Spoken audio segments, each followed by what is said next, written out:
नमस्कार दोस्तों, आपका अपने YouTube चैनल मैथ पावर में आपका स्वागत है। दोस्तों, आज हम कक्षा 6 की गणित प्रकाश पुस्तक के अध्याय 5 अभाज्य समय प्राइम टाइम के चौथे वीडियो के अंदर जो आपके क्या हम 1 से 100 के बीच की सभी अभाज्य संख्याओं की सूची बना सकते हैं, इसको हमने पिछली वीडियो में बना लिया था और समझा दिया था पूरा कि भाई कैसे इसको बनाते हैं, अभाज्य संख्याओं का हम पता लगाते हैं, वो बता दिया था। अब इससे संबंधित जो प्रश्न है उनको हम इस वीडियो में हल करेंगे।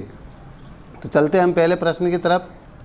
देखिए, आइए पता लगाइए, आपके पेज नंबर 114 पर है। इसमें 1 से लेकर 12 तक प्रश्न है, उन सभी को हम इस वीडियो में हल करेंगे। तो देखते हैं पहला प्रश्न। हम देखते हैं कि 2 एक अभाज्य संख्या है, ये सम संख्या भी है, क्या कोई अन्य सम अभाज्य संख्या है? तो इसका आंसर आपको कैसे लिखना है। तो कल मैंने वीडियो में आपके सामने ये अभाज्य संख्याओं की जो सारणी है जिससे हमने पता लगाया था, 1 से लेकर 100 तक गिनती थी उसमें। तो देखिए, पहली अभाज्य संख्या 2 है और ये क्या है, सम अभाज्य संख्या है। अब देखिए, इसके अलावा और कोई अभाज्य संख्या जो सम हो तो है क्या, इसमें नहीं है। तो इसका आंसर आपको किस प्रकार लिखना है, देखिए। तो देखिए, आपका पहला प्रश्न है जो मैंने अपनी नोटबुक में उतार लिया है। अब इसका आंसर आपको मैं बता रहा हूँ। हम देखते हैं कि 2 एक अभाज्य संख्या है और ये सम अब संख्या भी है, क्या कोई अन्य सम अभाज्य संख्या है? तो यहाँ इस आपका उत्तर होगा नहीं, कोई दूसरी सम अभाज्य संख्या नहीं है। नहीं, 2 एकमात्र सम अभाज्य संख्या है, एकमात्र सम अभाज्य संख्या है। ये आपका पहले का आंसर हो जाएगा। फिर देखिए दूसरा प्रश्न जो आपकी बुक का है, मैंने इसमें लिख दिया है, आप इसे देख लीजिए। देखिए, 100 तक की अभाज्य संख्याओं की सूची देखिए। 1 से लेकर 100 तक की जो अभाज्य संख्याएं हैं उनकी सूची देखिए। 2 क्रमागत अभाज्य संख्याओं में न्यूनतम एवं अधिकतम अंतर क्या है? 100 तक की अभाज्य संख्याएं कौन कौन सी है, तो मैंने यहाँ भी लिख दी है। आप चाहो तो इस सारणी से भी देख सकते हो। यहाँ से देखिए, ये सारी है, इसमें कुल 25 अभाज्य संख्या है जो गोल गोल हरे घेरे में है, ग्रीन घेरे में है, गोल घेरे में है, वो अभाज्य संख्याएं हैं। जिनको हमने क्रॉस से काट दिया है वो सब भाज्य संख्याएं है। ठीक है, तो अब देखिए, ये कह रहा है कि सूची देखिए, 2 क्रमागत जो अभाज्य संख्याओं में न्यूनतम एवं अधिकतम अंतर क्या है? क्रमागत यानी क्रम से आने वाली। तो देखिए, हम यहाँ से देखते हैं 2 और 3, तो यहाँ इसमें भी देखिए 2 और 3, इसमें अंतर कितना होगा? तो देखिए, न्यूनतम अंतर होगा 3 बड़ी है, -2 करेंगे तो क्या आ जाएगा, 1। न्यूनतम अंतर क्या आ रहा है, 1। ठीक है, अधिकतम अंतर यानी कि जहाँ आपको सबसे ज़्यादा बीच में भाज्य संख्याएं दिख रही है, उन 2 संख्याओं को देखते हैं। तो देखिए, यहाँ तो 1 2 3 4 5 ही है। 89 से ऊपर देखते हैं 1 2 3 4 5 6 7। ठीक है, 7 है। तो यहाँ अंतर हम निकालेंगे तो कैसे निकालेंगे? यहाँ 97 -89 कर देंगे। क्या कर देंगे? -89। तो 97 में से 89 घटाएंगे तो कितने आ जाएंगे? यहाँ आपके लगभग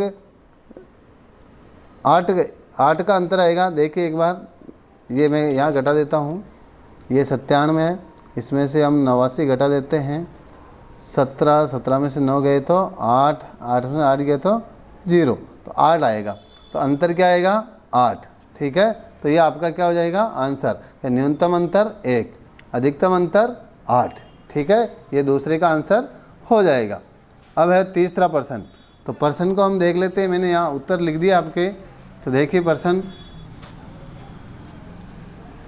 तीसरा प्रश्न क्या कह रहा है? क्या प्रत्येक पंक्ति में एक समान संख्या में अभाज्य संख्याएं थी? किन दाइयों में न्यूनतम अभाज्य संख्याएं हैं?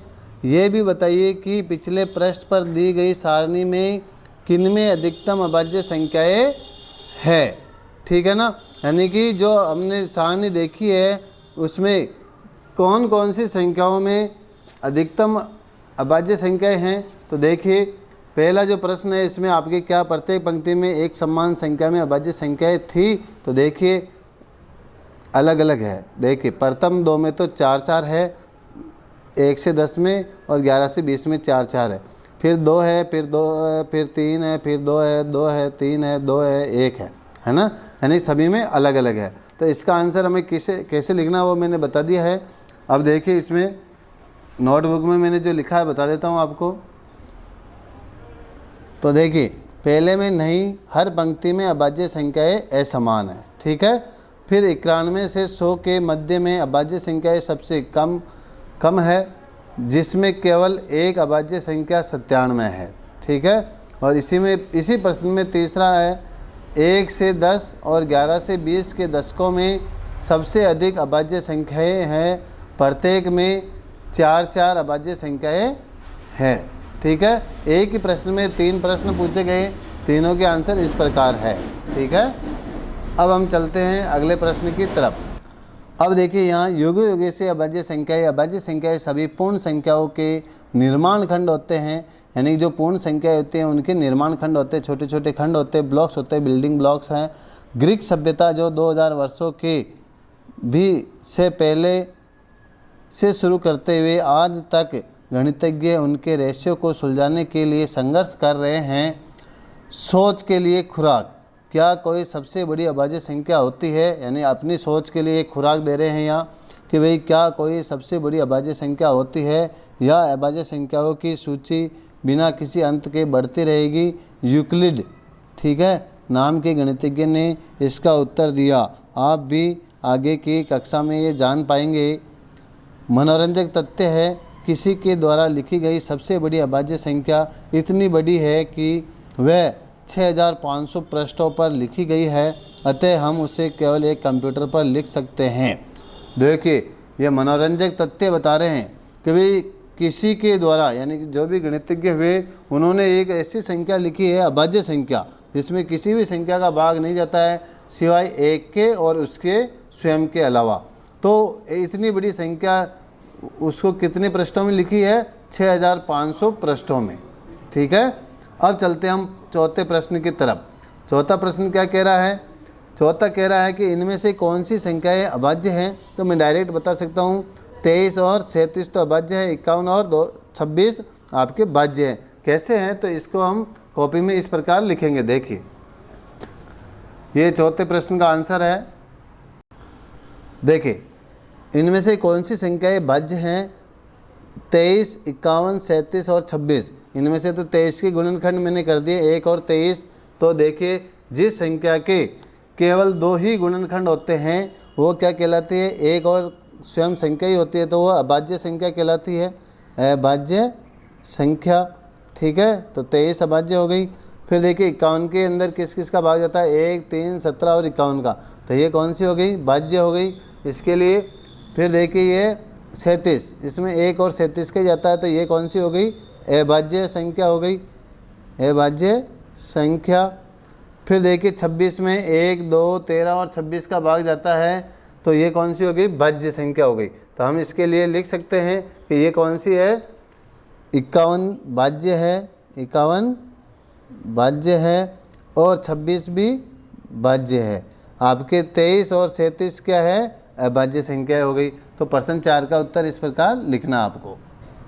प्रश्न 5, अभाज्य संख्याओं के 3 युग्म लिखिए। युग्म यानी जोड़े, जो 20 से कम हो और उनका योग 5 का गुणज हो। तो 3 ऐसे जोड़े लिखने हैं जिनका योग, उनका योग 5 का गुणज हो, यानी कि 5 का पावड़े में आता हो और वो संख्याएं 20 से छोटी हो, ठीक है। तो देखिए अब देखिए ये 5वें के आंसर में 20 से कम अभाज्य संख्याओं के 3 युग्म, युग्म यानी जोड़े जिनका योग 5 का गुणज हो निम्न है। तो देखिए 2 और 3, इन दोनों को हम जोड़ते हैं, 2 और 3 को जोड़ते हैं तो 5 हो गया। ये 5 क्या है? 5 एकम 5 है ना, 5 का गुणज है। 2 और 13 कितने हो रहे हैं? 2 + 13 कितने हो जाते हैं? 15 होते हैं। 5 का गुणज है कि नहीं है? 15, 5 3 15, 5 का भाग जा रहा है। 7 + 13 ये कितने हो रहे हैं? 20 हो रहे हैं। 20 5 का गुणज है कि नहीं है? 20 में 5 का भाग जा रहा है। तो ये 3 युग्म हो गए आपके पास, 1, ये 2 और ये तीसरा, तीनों युग्म हो गए। ठीक है, ये पांचवें का आंसर हो गया। अब है छठा प्रश्न, संख्या 13 और 31 अभाज्य संख्याएं हैं। इन दोनों संख्याओं में अंक 1 और 3 समान है। 100 तक की संख्याओं में से ऐसे अन्य सभी अभाज्य संख्याओं के युग्म लिखिए। यानी कि देखिए 13, ये 13 है। 13 को अगर हम अंकों को आगे पीछे करके बदलते हैं तो ये क्या हो जाते हैं, 3 को पहले लिख देता हूँ ये। तो देखिए 13 भी अभाज्य संख्या है और 31 भी अभाज्य संख्या है। ऐसी कुछ और संख्याएं बतानी है, जैसे 17 है, 17 को बदल के लिखते हैं तो 71, तो ये दोनों ही क्या हो गई, अभाज्य संख्या है। जैसे 37 है, 37 को बदलता हूँ तो 73, ये दोनों ही क्या है, अभाज्य संख्या है। यानी अभाज्य संख्या के अंकों को बदलने से भी, पलटने से भी वापस हमें कौन सी संख्या मिल रही है, अभाज्य संख्या है। तो देखिए इसको हम इस प्रकार लिखेंगे, छठे का हल। हाँ, अब देखिए 100 तक की अभाज्य संख्याओं के युग्म जिनके अंक समान है, तो कौन कौन सी है, जो देखिए 13 और 31 जो इसमें प्रश्न में दे रखी है। फिर 17 और 71, 17 के अंकों को बदलते हैं, आगे पीछे करते हैं तो 71 हो जाती है। फिर 37 को बदलते हैं तो 73 हो जाती है। फिर आपके 79 जिसको बदलते हैं तो 97 हो जाते हैं। ये आपके और अन्य युग्म हैं, जो छठे का आंसर इस प्रकार होगा। अब सातवां प्रश्न देखिए, मैंने यही लिखा हुआ है, इसी को यहीं से समझ लीजिए। 1 से 100 के बीच 7 क्रमागत भाज्य संख्याएं लिखिए। तो देखिए आपने ये तालिका देखी होगी, 7 क्रमागत भाज्य संख्याएं चाहिए। तो देखिए यहाँ देखते हैं तो इन दोनों के बीच में 1 आ रही, यहाँ भी 1 आ रही, यहाँ आपके 3 आ रही, यहाँ 1 आ रही है, 3 आ रही है, 1 आ रही। यानी सबसे ज़्यादा गैप आपको देखिए, एक तो यहाँ दिख रहा है, 1 2 3 4 5 ही हो रही है। 89 से आगे देखिए 90, 1 2 3 4 5 6 7 संख्याएँ आ रही। कितनी आ रही है, 7 संख्याएँ।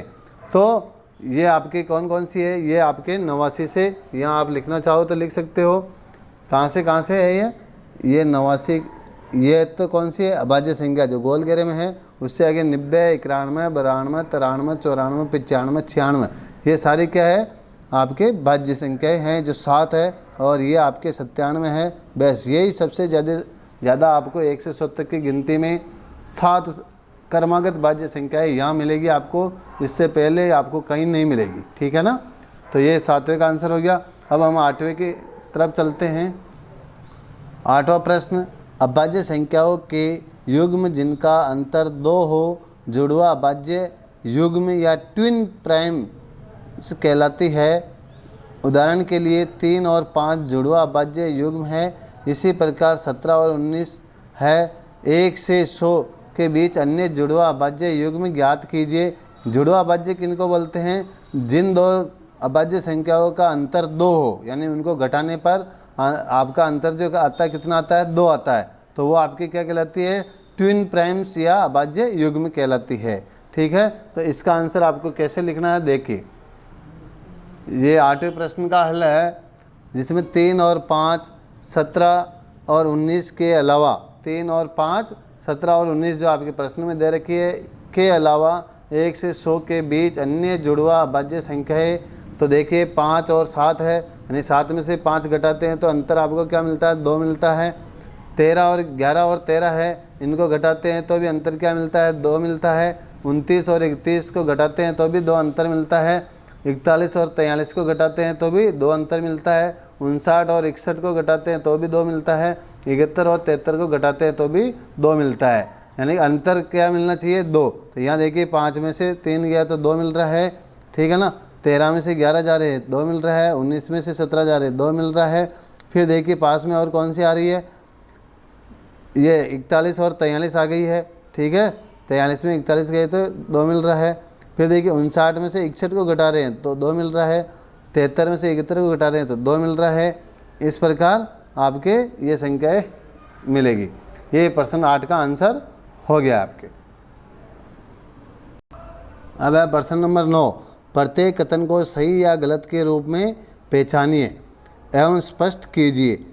ऐसी कोई अभाज्य संख्या नहीं है जिसका इकाई का अंक 4 हो। तो बताइए क्या है, क्या, तो सत्य। ये क्या है, सत्य, क्योंकि जिसके इकाई का अंक 4 होगा उसके अंदर 2 का भाग चला जाएगा तो वो क्या हो जाएगी, आपके अभाज्य संख्या नहीं रहेगी। तो ऐसी कोई अभाज्य संख्या नहीं है जिसका इकाई का अंक 4 हो। तो ये क्या है, आपके सत्य कथन है। तो यहाँ इसके आगे आपको सत्य लिखना है। फिर अभाज्य संख्याओं का गुणनफल भी अभाज्य हो सकता है? तो नहीं, बिल्कुल नहीं हो सकता। आप 3 को 5 से गुणा करोगे तो 15 हो जाएगा, जो क्या है, भाज्य नहीं है, सॉरी अभाज्य नहीं हो सकता। तो यहाँ आएगा नहीं या असत्य। ये क्या है, असत्य कथन है। फिर देखिए अभाज्य संख्याओं के कोई गुणनखंड नहीं होते हैं। तो ये तो सत्य कथन है, क्योंकि अभाज्य संख्याओं के कोई गुणनखंड नहीं होते हैं। तो ये क्या है, असत्य, क्योंकि उसमें एक और स्वयं संख्या खुद होती है। तो ये भी असत्य है। क्या है, असत्य है, क्योंकि उसके भी 2 गुणनखंड तो होते ही होते हैं। ये कह रहा कोई गुणनखंड नहीं होता, नहीं, एक और वह स्वयं संख्या खुद होती है, इसलिए उसके भी 2 गुणनखंड तो होते ही होते हैं। सभी सम संख्याएं भाज्य संख्याएं होती हैं। तो ये भी असत्य है, क्योंकि सभी सम संख्याओं में 2 है, जो 2 क्या है, एक अभाज्य संख्या है। और ये कह रहा सभी सम संख्याएं क्या है, भाज्य होती है। तो ये कथन भी क्या हो जाएगा, असत्य हो जाएगा। फिर देखिए संख्याएं 2 और 3 अभाज्य संख्या है, अन्य प्रत्येक अभाज्य संख्या के लिए अगली संख्या भाज्य है। तो इसका आंसर क्या होगा, देखिए संख्याएं 2 और 3 अभाज्य है, अन्य प्रत्येक अभाज्य संख्या के लिए अगली संख्या भाज्य है। तो बिल्कुल सही है। देखिए यहाँ ये 2 और 3, 2 के बाद जस्ट अभाज्य संख्या आ रही है, लेकिन फिर 3 के बाद अभाज्य संख्या नहीं आ रही है, भाज्य आ रही है। 5 के बाद भी भाज्य आ रही है, 7 के बाद भी भाज्य आ रही है, यानी कि प्रत्येक अभाज्य संख्या के बाद भाज्य संख्या मिल रही है, केवल 2 के बाद में अभाज्य मिल रही है। ठीक है, तो यहाँ क्या हो जाएगा, सत्य कथन। क्या हो जाएगा, यह सत्य कथन। अब है प्रश्न नंबर 10। प्रश्न नंबर 10 क्या कह रहा है, निम्नलिखित में से कौन सी संख्या को 3 अलग अलग अभाज्य संख्याओं के गुणनफल के रूप में व्यक्त कर सकते हैं? तो देखिए इनके गुणनफल लिख देता हूँ मैं यहाँ।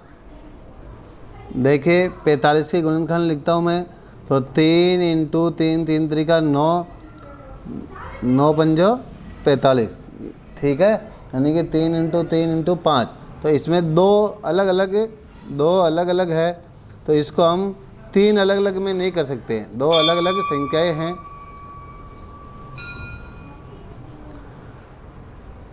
फिर देखिए हम करते हैं 60 को।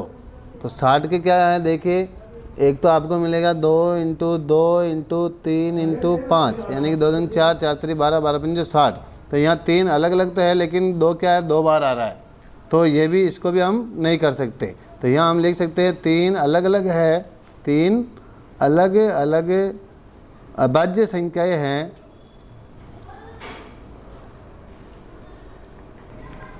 फिर आपके 91, तो 91 के देखिए इसको हम कर सकते हैं 7 और 13। ठीक है, तो यहाँ 2 अलग अलग है, इसको भी हम नहीं कर सकते, क्योंकि प्रश्न कह रहा है कि 3 अलग अलग अभाज्य संख्याओं के गुणनफल के रूप में व्यक्त करना है। अब है 105। 105 को देखिए हम किस प्रकार लिख सकते हैं, 3 × 5 × 7, यानी कि 3 पंजो 15, 15 7 105। तो इसको हम कर सकते हैं। तो यहाँ लिख सकते हैं 3 अलग अलग अभाज्य संख्याएं, अलग अलग अभाज्य संख्याएं। ठीक है, अब देखिए 330 को करते हैं। तो 330 को देखिए इसके गुणनखंड इस प्रकार हो सकते हैं, 2 × 3 × 5 × 11। तो ये क्या है, 4 अलग अलग है। तो इसको भी हम नहीं कर सकते हैं, हमें तो केवल 105 को ही कर सकते हैं। ये आपके आंसर हो जाएगा। ठीक है, और यहाँ 4 अलग अलग है, तो 4 में तो पूछा ही नहीं है, तो ये भी हमारे आंसर नहीं होगा। अब है प्रश्न नंबर 11। ये कह रहा है अंक 2, 4 और 5 का एक बार प्रयोग करके आप 3 अंकों की कितनी अभाज्य संख्याएं बना सकते हैं? तो देखिए अगर हम इन संख्याओं को लिखते हैं 2, 4, 5, इन तीनों को मिला के, तो देखिए एक तो बन रहा है 245। फिर संख्या बनेगी, अंकों को बदलते हैं, 2, 5, 4, 254 हो जाएगा। फिर मैं 4, 5, 2 करता हूँ, फिर मैं 5, 4, 2 करता हूँ, फिर मैं 4, 5, 2 करता हूँ। ठीक है ना, तो इस प्रकार ये कोई सी भी अभाज्य संख्या नहीं बनेगी, क्योंकि इकाई का अंक अगर 2 और 4 रहा तो ये क्या है 2 से विभाजित हो जाएंगे, और इकाई का अंक 5 रहा तो ये 5 से विभाजित हो जाएगी, क्योंकि 3 अंकों की संख्या है तो इससे हम कोई भी अभाज्य संख्याएं नहीं बना सकते। तो इसके लिए आप लिख सकते हो कि अंक 2, 4 और 5, यहाँ लिखिए आप अंक 2, 4 और 5 से मिलाकर कोई भी अभाज्य संख्या नहीं बन सकती, नहीं बन सकती। ये आपका आंसर हो जाएगा किसका, 11वें का। ठीक है, फिर आपके प्रश्न है 12वां। ध्यान दीजिए कि 3 एक अभाज्य संख्या है और 2 × 3 + 1 = 7 भी एक अभाज्य संख्या है। क्या और भी ऐसी अभाज्य संख्याएं हैं जिन्हें 2 से गुणन करके 1 जोड़ने पर अन्य अभाज्य संख्या प्राप्त होती है? ऐसे कम से कम 5 उदाहरण लिखिए। तो ऐसे 5 उदाहरण हम लिखेंगे। तो देखिए 12वें के हल में आप पहले देखिए 2। अब 2 को मैं अगर गुणा करता हूँ कैसे, 2 × 2 + 1 करना है, यानी कि 2 से गुणा करना है अभाज्य संख्या को, और फिर हमें जो प्राप्त होती है देखिए 2 दूनी 4, 1 5, ये भी क्या मिल रही है हमें, अभाज्य संख्या मिल रही है। क्या मिल रही है, अभाज्य संख्या। फिर मैं लेता हूँ जैसे दूसरी 3 को लेता हूँ, तो 3 को देखिए मैं गुणा करता हूँ, 3 × 2 और 1 जोड़ता हूँ तो मुझे क्या मिल रही है, 7। ये भी क्या मिल रही है, अभाज्य संख्या मिल रही है, अभाज्य संख्या। फिर मैं अगली लेता हूँ, जैसे तीसरी लेता हूँ मैं 5 को ले लेता हूँ, तो 5 को मैं गुणा करता हूँ तो 5 × 2 करता हूँ प्लस 1 जोड़ता हूँ, 5 × 10 = 11। 11 क्या है, अभाज्य संख्या है। क्या है, अभाज्य संख्या। फिर चौथी में लेता हूँ जैसे 23 ले लेता हूँ, 11 भी ले लेता हूँ, 11 को लेता हूँ मैं, तो 11 × 2 + 1, तो देखिए 11 दूना 22 और 1 23। 23 क्या है, अभाज्य संख्या है। अब मैं अभाज्य संख्या 23 को ले लेता हूँ, अपने 5वीं संख्या 23 को लेता हूँ मैं, तो 23 को करता हूँ मैं, तो 23 × 2 + 1, तो 23 दूना 46 रहे, क्या होता है 47। क्या होता है 47, जो कि क्या है, अभाज्य संख्या है। ठीक है, 23 को ले लिया। अब जैसे मैं 29 को लेता हूँ, तो 29 को लेता हूँ मैं, देखिए एक और ले लेता हूँ, एक्स्ट्रा 36 और बना देता हूँ। 29 को लेता हूँ तो 29 × 2 + 1 करता हूँ, तो 29 दूना 58 रहे, 59। ये भी आपको क्या मिल रही है, अभाज्य संख्या मिल रही है। तो इस प्रकार बहुत सारी संख्याएं आपको मिल जाएगी कि अभाज्य संख्या को आप 2 से गुणा करोगे और 1 जोड़ दोगे तो आपको अगली जो संख्या आएगी, आपका आंसर आएगा, वो क्या आएगा, अभाज्य संख्या ही मिलेगी आपको। तो दोस्तों कैसी लगी हमारी वीडियो को लाइक करें, शेयर करें, हमारे चैनल को सब्सक्राइब करें। Thank you.